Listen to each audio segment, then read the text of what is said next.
Chapter 7, Act 7, The Fiend of Earth. Act 7, The Fiend of Earth.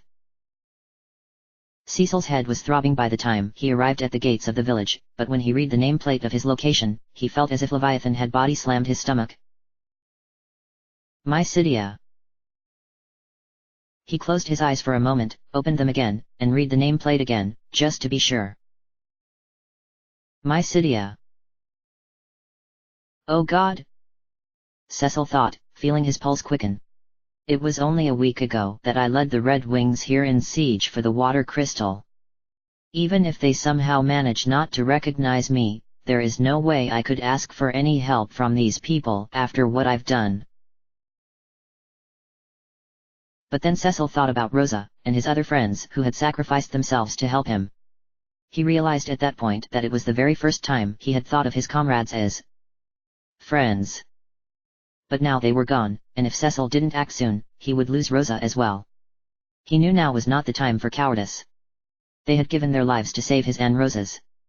He would face the wrath of the Mysidians. For them. All I need to do is gain access to the Devil's Road. Mysidia immediately closed their end off after Baron's invasion, but perhaps I could convince the village elder to let me use it to get back home. Cecil walked through the gates and took a look around. The village didn't look much different from last week. When the Red Wings had made their way through, Cecil had ordered for them to keep their eyes on the prize and not terrorize the village itself. Several little shops and houses were scattered along the main road that led right up to the Tower of Prayers, where the Elder and the Water Crystal once lived. A few mages were gathered around a little pond to the northwest, sitting on logs and fishing.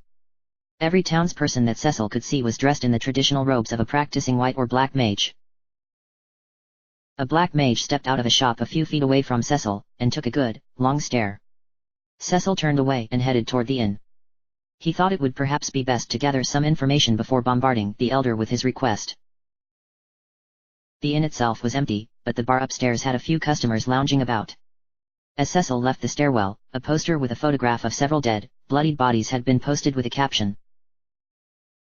Never forget the atrocities that occurred in our hallowed tower. The blood spilled by our Baronian brothers. The lives of the brave who fell before their swords in defense of the crystal. Cecil turned away and covered his mouth. As he stepped inside, every patron sitting at the bar turned simultaneously and stared at him. Cecil steeled his courage and sat at an empty table, turning his chair to face the mage closest to him. I need information about the Devil's Road, Cecil said. It was closed to keep Baronian scum out, the mage replied, and swung away on his stool. Cecil sighed and tapped him on the shoulder. The mage swung back around. How can it be opened again? Cecil pressed. The mage narrowed his eyes and pulled his straw hat down a bit. Only the Elder can open the Devil's Road again.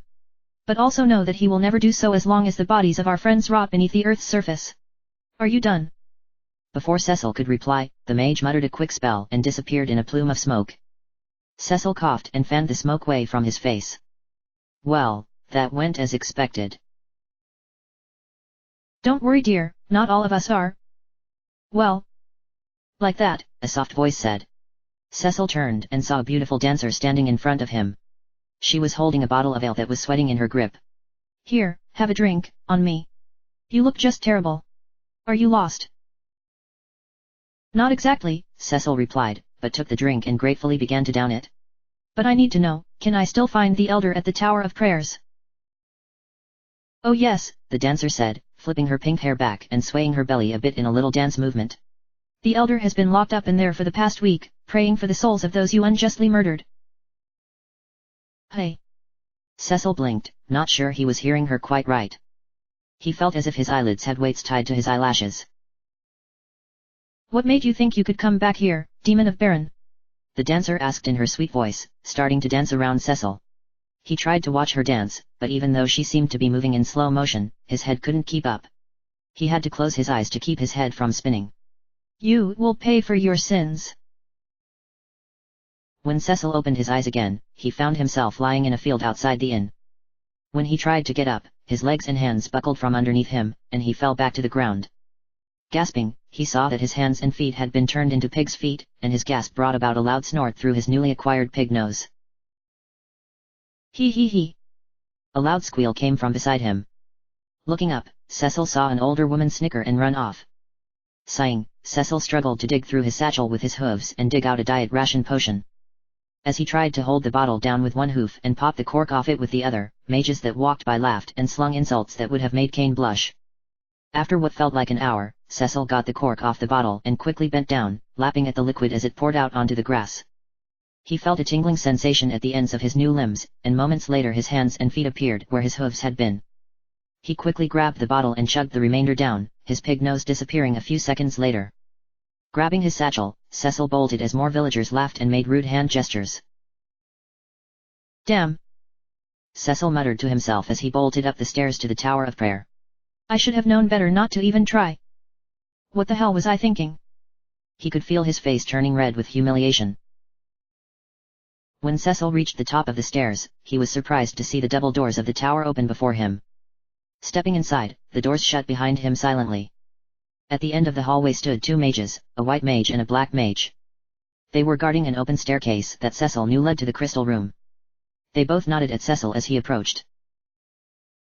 Is the elder here? Cecil asked hesitantly. He wasn't sure, but these mages looked slightly less malevolent than the ones outside. He is expecting you, the white mage said. He is coming now, the black mage added. As if on cue, a man appeared in the opening of the stairway in front of Cecil. It was indeed the elder, who had appeared to age 100 years since Cecil saw him last. He was bald at the top of his head, but had brown hair speckled with grey and white growing out at the sides of his head that reached his shoulders, pulled back into a ponytail. His beard reached well past his chest and hung over his grey and red robes. His eyes and mouth were creased with deep lines, and there was no sign of light in his green eyes. You are the Dark Knight who came to us before, the elder said by way of introduction, and Cecil nodded. Why have you returned to this hallowed hall? My name is Cecil Harvey, Cecil replied, and until recently, I served as Lord Captain of Baron's airship fleet, the Red Wings. When I came before, I did so at the orders of my king, orders which I lacked the courage to disobey. The elder raised his eyebrows. You've come to apologize, then? Words do not heal wounds, Dark Knight. Nor do they restore life's flame to those whose candles you have doused. Cecil lowered his head. He didn't think it was possible, but he felt even more ashamed by the elder's soft words. There had been no malice or hatred when he spoke, only deep despair. Why in the world did he think it was even remotely possible that the Mysidians would help a terrorist like himself? Still, even if the road to Baron did not open, Cecil knew he deserved this. He needed to feel their rage so that he could feel something remotely human again. The elder reached out, cupping Cecil's chin in his hands and lifting his head. Cecil looked up, surprised. The elder was staring straight into his eyes. But I do see a glimmer of light in you that did not show itself before, when you held your sword to my throat, the elder said, so I will hear your words. Cecil swallowed and nodded. I seek to stop a man named Golbez who has taken control of Baron, Cecil explained hurriedly. I was on my way to rescue a friend he took captive when Leviathan came and struck our ship. I do not know what became of my companions. The elder nodded and turned to the mages at his side, nodding to them slightly. They nodded back and retreated back into the crystal room, disappearing from sight. The elder turned back to Cecil, folding his hands together as he spoke. That was no doubt a part of the test that has been ordained for you.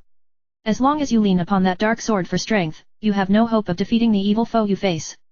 You hunt a monster, but in so doing you become one. Slowly but surely, the darkness will taint your soul as well, until one day nothing else remains. If you truly wish to cleanse yourself of darkness and face this man of whom you speak, then you must go to Mount Ordeals in the east. Destiny awaits you there. Cecil bit down on his lip. He knew that everything the elder spoke was true. He could feel his body weakening, and his very soul shredding, with each subsequent cast of the dark wave. But he had no idea how Mount Ordeals would do anything for him at this point. He had never even heard of it. But my friend. She is in very grave danger, Cecil protested. My time is limited. This friend means much to you, doesn't she? The elder asked. But you must not let fear drive you to haste. I sense that the fate that hangs about your shoulders is one far greater than you know. First you must ascend the mountain, and trade your dark sword for one of light. Should the hallowed light deem you worthy, you will be made a paladin, a warrior of virtue. But no, it will be no easy trial. Many are the men who have scaled the mountain, but not one has returned. Will you try where all others have failed? A paladin. Cecil thought. A warrior of virtue. One that doesn't have to turn to the dark sword. The only thing that could possibly save Rosa. And myself. I will, Cecil said firmly. I have no other choice. Good, the elder replied. But you will have little chance with that dark sword alone. Mount Ordeals is the home of the undead, where your sword will have no effect. So I will provide 2 mages to accompany you. He clapped his hands together. Palom. Porum. Cecil heard hurried little footsteps and turned around. A young girl was rushing in, even younger than Rydia. She had to have been no more than 5 or 6 years old. She had light brown hair pulled up in a short ponytail. Green emerald earrings hung from her ears, which matched a large emerald and gold pendant hanging from her neck. She wore a red and white striped jumpsuit, with a green cape-like vest slung over it. She bowed when she approached the elder and Cecil. Did you need something? She asked. Her voice was squeakier than Rydia's too. Where is Palom? The elder asked, raising an eyebrow. The girl looked around and pouted. Oh, that brother of mine. I thought he was right behind me. She put her fingers to her lips and whistled loudly. Palom. Suddenly, in a burst of dirty smoke, another small figure appeared. Cecil coughed and fanned the smoke away as the figure emerged, a mirror image of the little girl. He too had a brown ponytail, albeit much shorter than the girl's, and matching brown eyes the size of saucers. He wore ruby earrings that matched a ruby and gold pendant, and a green and white jumpsuit with a red vest cape. He sauntered up to Cecil and smirked wickedly. Hey, jerk. You're the filthy dark knight from Baron. He laughed. I'm only helping you because the elder told me to. You had better be thankful. Cecil wasn't quite sure what to say at this point. It was certainly shocking enough that a little kid had just called him a jerk and filthy, but these two were going to be his aides. Cecil cleared his throat. These are the 2 mages. Yes, they are twins, the elder replied calmly. Palom. The boy flipped Cecil off. And Porum. The girl bowed her head. They are young, and still in their apprenticeships, but I can vouch for their abilities. Cecil opened his mouth, but no words came. In other words, I am the most esteemed prodigy of my city, Palom snapped, and you're incredibly lucky to have me along. Palom. The elder boomed, this is for your training as much as it is for him. Your name is Cecil, right? Porum asked sweetly. Pleased to meet you. She glared at her brother and smacked him upside the head. Palom. Yeah. Nice to meet you, Palom yawned. Can we go now? Still stunned, Cecil turned to the elder. Go now, the elder replied. The trials of the mountain await. Palom, Porum. I trust that you will not fail in this task. The elder nodded to Cecil and turned, ascending the stairs to return to the Tower of Prayers. Cecil sighed and followed Porum and Palom outside. Cecil, have you everything you need for our journey? Porum asked. Yes. I suppose so, Cecil replied. Can I just ask? How old are you guys? 5, Porum and Palom responded in unison. Well. Okay, Cecil smiled weakly. Just wondering. Because you're so mature for your age. I pride myself on that, Porum replied, totally missing the point. As you can see, it's something that my brother lacks. They turned and watched Palom as he flicked out his fire rod, lighting random bushes on fire as they walked and then quickly putting them out with a blizzard spell. They left town, and Cecil had to rely on the twins to be his guide to the mountain. The further away they got from the beach in Mysidia, the quicker it became more dangerous. Giant black birds who preyed on the carcasses of dead monsters named Zoo nested in the forests of the area, and they swooped down at the slightest sound of an intruder. Luckily, the Deathbringer was a powerful sword indeed. With only one strike, the Zoo would collapse to the ground and rot before their eyes. The twins had never seen anything like it, and whispered in awe each time Cecil struck one down. When they finally made their way out of the forests, Porum pointed ahead towards a lone grey peak. The grassy path was gradually turning rocky and rough. That's Mount Ordeals, Porum explained. It's full of the undead and the spirits and souls of the men and women who have climbed the mountain for whatever purpose and failed. You're supposed to be able to seek spiritual redemption there? Or something, Porum shrugged. But if you have any ill intentions, the mountain knows. And zap. He laughed manically as he cast a thunder spell that struck inches away from Cecil. Then it's Zombie City for you. Palem. Porum sighed. How rude. Cecil rolled his eyes and tried to ignore him. But it was pretty hard to ignore a 5-year-old evil genius who also happened to be the most powerful black mage he had ever met. As painful as it was to admit such a thing. Well, if I do become a zombie, I'll be sure to eat your face off first, Cecil snapped, and kept going forward. Porum giggled and Porum let out a snort. As they approached the base of the mountain, the three of them were shocked to find a fire raging along the dead and dying trees that blocked them from going any higher up. It looks like the monsters weren't happy today, Porum sighed. Many of them know fire spells. They are known for lighting random areas of the mountain on fire when they are restless. So, how are we going to get through? Cecil asked. A rotting tree collapsed under the flames and crashed to the ground, making all three of them jump. Leave it to me, of course. Porum laughed, flexing his fingers and cracking his knuckles. Nothing a little Blizzard spell won't fix. He closed his eyes and cast the spell faster than Cecil had ever seen before. A storm of ice and snow blew past them and over the fire, instantly dousing it and then disappearing in a release of steam. Porum jumped up and down happily, and Porum shrugged as if to say, what can you do? Good job, Porum, Cecil said, trying some positive reinforcement. Porum replied by flipping Cecil off again. Cecil sighed and decided now it was his turn to take the lead. Just follow me and keep close, got it? If any of these monsters come out, just blast them with whatever you've got, okay? Yes, Cecil, Porum said, and grabbed Palem's hand to drag him along.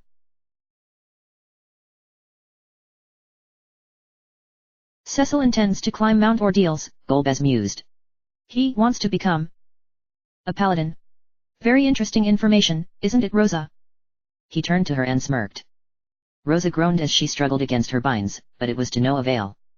Her hands were high in the air and tied to a metal hook that was built into the wall of the tower she was trapped in.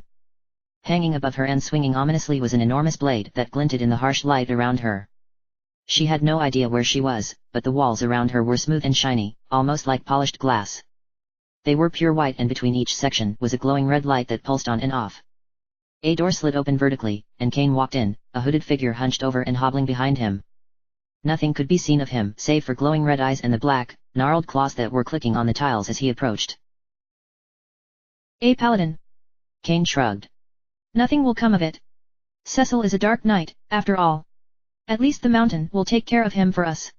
Besides, looks like he's alone except for a bunch of kids. Guess his buddies in Fable didn't make it that far. Ah, you've brought Scarmaglione, Golbez said, dismissing Kane. Kane took his post by Rosa and refused to look at her as she screamed and struggled harder. Yes, Mass Sterling. Scarmaglione hissed. I need you to take care of something for me, Golbez said. My dear friend Cecil is attempting to climb Mount Ordeals to become a paladin. I'll need you to make sure that doesn't happen. What's in it for me? Scarmaglione asked. A well-deserved snack, I'd say, Golbez laughed. Scarmaglione seemed to find his hilarious, and laughed so hard that his echo bounced off the walls of the room even after he disappeared in a plume of red smoke. What do you think of your precious Cecil now? Kane sneered, reaching over and twisting a lock of Rosa's hair around his finger. Doesn't really seem to be in a hurry to get over here if he's too busy playing with a bunch of kids, right? He laughed as Rosa jerked away, tears in her eyes. Kane. Don't do this. Please, we can escape together if... Kane, please shut that girl up. Golbez trailed off. I can't concentrate with that wailing. Kane pointed his lance to Rosa's throat and narrowed his eyes. Not another word, dear heart. Rosa swallowed and looked away, the tears spilling down her cheeks as she whimpered. Cecil. Please hurry.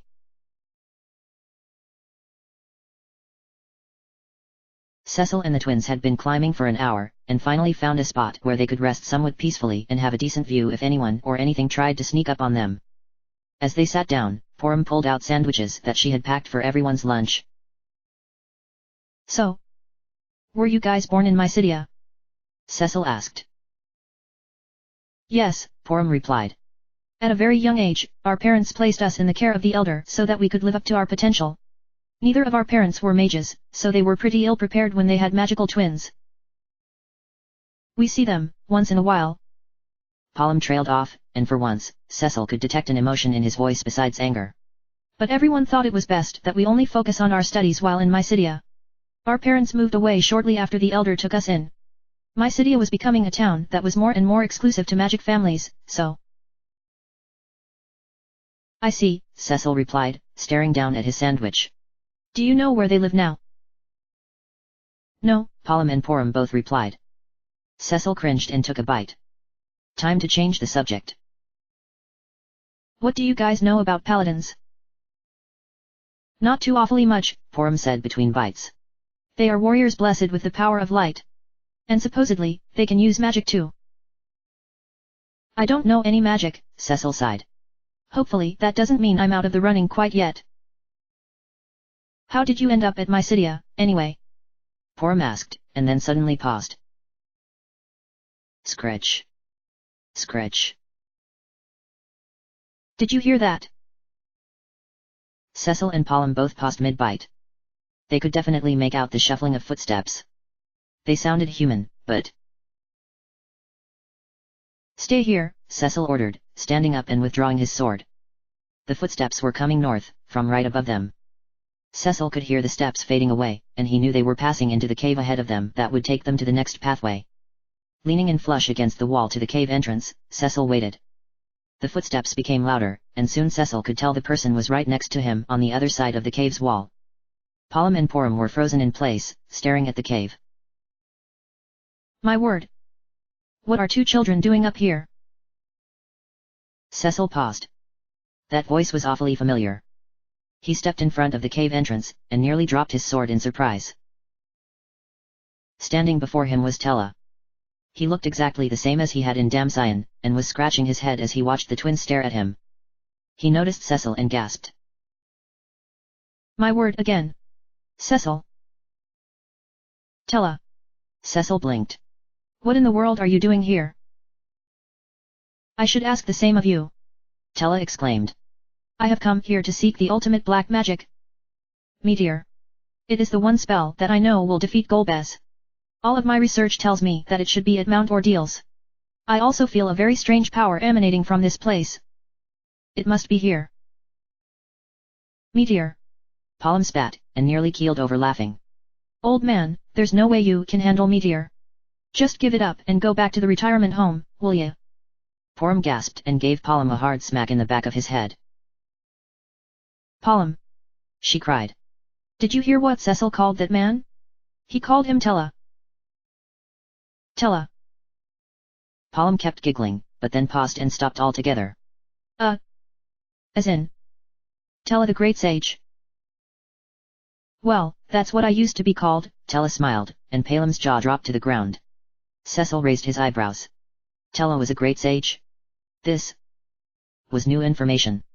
The twins started whispering excitedly as Tella turned back to Cecil. So, what did you say you were doing here? I didn't, Cecil replied. I am here to try to become a paladin and free myself of the dark blade. And admittedly, I will be glad to be rid of it.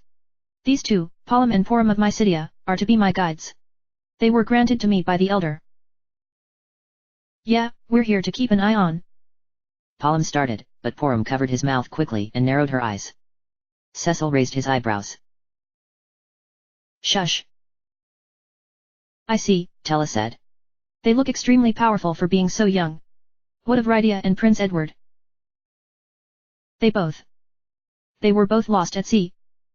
Cecil trailed off. Porum and Porum looked at each other. I washed up here alone. So, they are dead then? Tella shook his head and groaned. They were both so young. I will avenge them as well, be assured.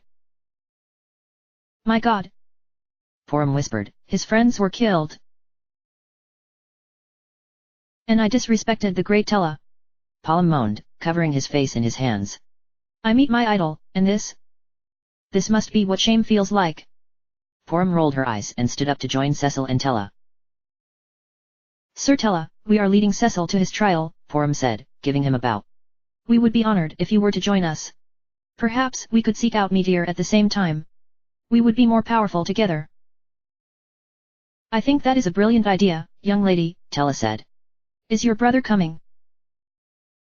Yes, he will be, after he gets over his buffoonery, Porum sighed. I apologize for the disrespect. No matter, dear, Tella said, waving his hand. Let us hurry. I can sense a storm approaching soon. Cecil looked up at the sky. Tella was right. The sky had certainly gotten darker and more clouds were rolling in.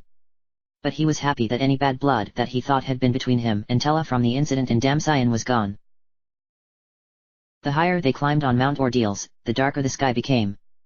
But now the peak was becoming visible, and Cecil could see something unusual was built upon it.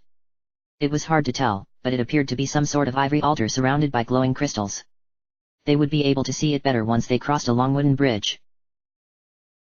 Cecil had been catching Tella up on everything that happened after Damcyan, when there came an unusual noise over the wind. Yes. Porum, stop making such rude noises. Porum snapped. Porum pouted. Wasn't me. They certainly are full of vigor, Tella commented. That's a good word for it, I guess, Cecil shrugged. Let's be careful over this bridge. Tella called out to the twins. It is shaking even worse with the wind picking up.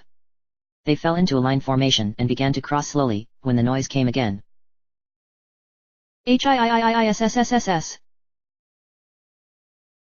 Porum. Porum shrieked. It wasn't me, I told you. Porum protested. Such a pleasure I will take in delivering you to the gates of hell. The boy speaks the truth. Tella suddenly snapped, silencing them both. An evil presence draws near. Cecil immediately drew his blade, and Tella ushered the twins off the bridge. A rotting stink began to fill the air, and the form of a hunched-over creature in filthy robes appeared before Cecil on the bridge. Mummified claws clicked on the wooden boards as the creature drew closer, and the red eyes within its hood narrowed. They were the only body parts Cecil could make out. The rest of the inner hood was shrouded in shadow. Cecil gasped and stumbled backwards, glad to feel solid land beneath his feet again. The creature paused at the end of the bridge. Who are you? Cecil demanded. I am the oarsman who will ferry you beyond the veil. The creature cackled and rubbed its hands together. I am the blighted despot, Scarmeglione, the archfiend of earth and the first of Golbez's circle of 4. Golbez has 4 elemental archfiends? Tella asked. Unbelievable. Dude, this guy stinks. Porum groaned. Let's send him back to the underworld, already. I'm gonna be sick. So, Golbez sent you here? Cecil asked. Where are the rest of you archfiends? I'm afraid you'll never get to meet them. Scarmeglione hissed. For now my children hunger for your flesh. Cecil, help! Porum cried. Cecil whirled around and saw that a small army of zombies, revenants, and skullnants had appeared behind them, trapping them in. Their gaping black maws were opening and closing as they moaned and shuffled towards the mages. Remember children, we must use fire and curative spells against the undead. Tella lectured. Watch. He cast a cura spell that swirled around the monsters in glittering green light and caused them to shriek and the weaker ones to collapse to the ground and burst into dust. Cecil turned away and faced Scarmeglione. Tella and the twins would do fine on their own. I have no time for you, Cecil snapped, swinging the Deathbringer. Scarmeglione rose on his haunches and tried to defend himself with his hands, but the Deathbringer slid through them as easily as butter and the rotting appendages flopped onto the ground, yellow pus oozing from the wounds. Ahhh. Ahhh. Scarmeglione hissed. My beautiful hands. You will pay for that with your life. Scarmeglione muttered a draining curse, and Cecil suddenly felt like the wind had been punched out of him. He collapsed to the ground and gasped, feeling his energy being siphoned from his body. It felt as if water was rushing through a drain that was at the bottom of his feet. Ugh! Cecil groaned, digging Deathbringer into the ground and using it to hold himself up. If he is an elemental archfiend, he must have some sort of weakness. Cecil began to dig in his satchel. Meanwhile, Scarmiglione just laughed as he absorbed all of the energy he was harvesting from Cecil. I will use your energy to grow my hands back. And then pick at your rotting corpse for dinner. Aha! Maybe this will work? Cecil muttered, pulling out a small glass bottle filled with a fiery red liquid. Pulling the cork off with his teeth, Cecil reached back with all the strength he had remaining and lobbed the bottle at Scarmiglione's face.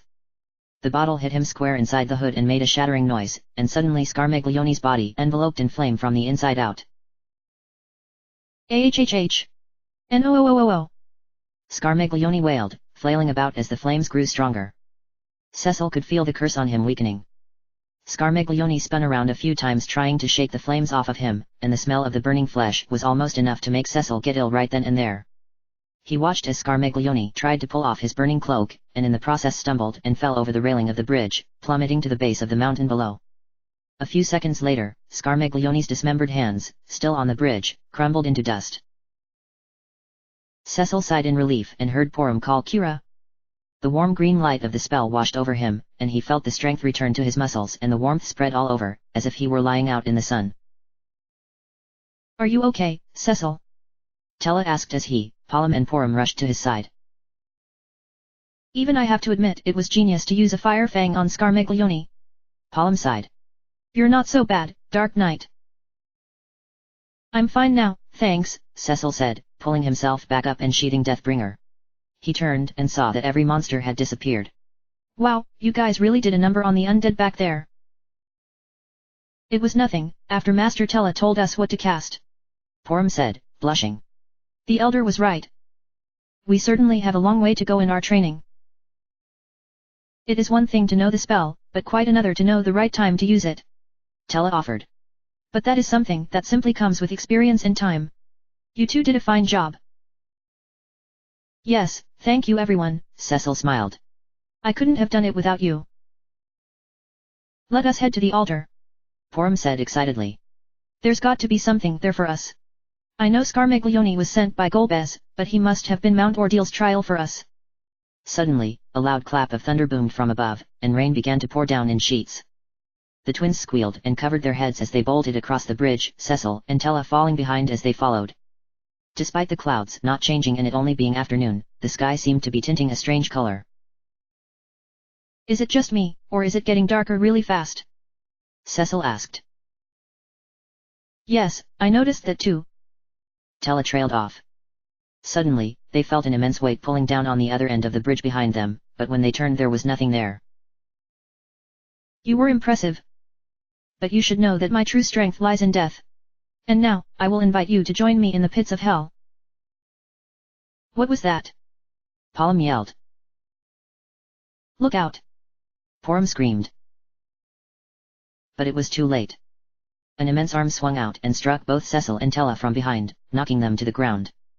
The bridge shook harder, and Cecil could make out a hulking, furry demon crawling upon them, its invisibility spell wearing off in patches and revealing a large, muscle-bound creature with a half-rotting fur-covered face and the other half already bare skull. The lower jaw was completely comprised of long, dripping fangs, and two large ivory horns curled out from the back of the monster all the way around to the front of its chest. Each of its hands and feet were as big as Cecil's head, with long claw-like fingernails and toenails curled up at the end of each appendage. But the rotting stench was back again, this time tinged with the smell of burnt flesh. It's Scarmiglione again. Tella gasped. Those who see my true face must die. Scarmiglione hissed, his spittle spraying with each word. I'll smite your ruin upon the mountainside. We're not doing this again, Scarmiglione. Cecil growled, pulling himself up and immediately diving in forward, plunging the Deathbringer into Scarmiglione's chest. But even as yellow, bubbling pus began to pour out of the wound, Scarmiglione just laughed and plucked Cecil up by his neck, tossing him aside. Cecil cried out as he flew backward into the ivory altar and fell forward on his face. Your dark blade means nothing to I, the essence of true death. Scarmiglione hissed as he ascended upon Tella. Tella reeled back and cast a fire spell, which hit Scarmiglione in the face and made him stumble back a bit. Tella scrambled up to retreat near Cecil and the altar. Scarmiglione laughed and shot out two nails from his claws, which landed in Cecil's chest and Tella's arm as he was trying to run away. Cecil could feel poison instantly sleeping into his body through his armor, and he realized with horror that he was being paralyzed. Porum and Porum looked at each other. We've got to try it. Yeah, it's our only hope. Cecil watched as the twins both closed the eyes and folded their hands together. They started to glow an ominous red color as their mutterings in foreign tongue got louder and louder. Scarmaglione lumbered off of the bridge and onto land, just feet away from the twins with the Deathbringer sticking out of his chest. What are they doing? Cecil cried. He struggled to lift himself off the ground, but it was a totally worthless effort. The paralyzing curse was far too strong. Porum, get out of the way. They can't hear us, Tella said from where he had been struck down. They are in the throes of a powerful incantation. Suddenly, the twins opened their eyes at once, spreading out their arms towards the heavens and shouting Pyroblast. There came a popping noise, like the kind popping corn made when you put it over an open fire. Cecil and Tella looked around, but they couldn't tell where it was coming from. Scarmaglione paused mid-step, tilting his head and hissing. The popping came louder now, and Scarmaglione gasped and clutched at his abdomen as he fell backwards, rocking back and forth on his ivory horns as bubbling spurts of liquid fire began to burst from his stomach. More fire began to explode from different parts of his body, until his entire form was covered in pulsating boil-like fires that bubbled up like lava from a volcano. Scarmaglione's screams and hisses were deafening, and the popping got louder and faster until suddenly his entire body exploded. Tiny pieces of flesh and bone flew into the air, some of it splattering onto the sacred altar, where it instantly singed and disappeared. All that remained where Scarmaglione had been standing was a black patch of ground. The Deathbringer was gone too. We did it! The twins cheered, jumping up and giving each other high fives. Cecil realized he could move again, and pulled the poison nail out of the chest of his armor, tossing it aside and running over to help Tella up. What in the world was that? Tella gasped as Cecil pulled him up from the ground. That's one of the most powerful magic spells I've ever seen in my life. It's a special kind of magic that Porum and I have been working on together, Porum smirked. We call it Twin Cast. We've never actually gotten to try it out until now, Porum added. How invigorating. You were amazing, Cecil said, and it was all he could truly think to say. The truth was, he too had never seen magic so powerful, and he had been in far more battles than his three companions combined.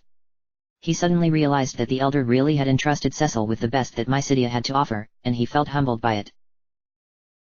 Enough about us, Porum said, grabbing Cecil's hand and pulling him up to the front of the altar. Cecil, go up there and tell us what you see. Cecil swallowed, realizing he was suddenly very nervous, and began to climb the stairs to the altar. He was ashamed to admit that Palem's joke about being zapped to death from earlier was now getting the best of him. He didn't notice that the 4 crystals surrounding the altar had begun to glow faintly. When Cecil reached the top of the ivory stairs, he realized that what was before him wasn't really an altar, but more of a large memorial. Kneeling down, Cecil leaned in and tried to read the words inscribed on the stone, but they were totally illegible. He reached up, trying to brush away the dust and the dirt that had accumulated in certain areas, but suddenly heard a soft voice speak in his ear. My son. At last, you have arrived. End of chapter. Chapter end.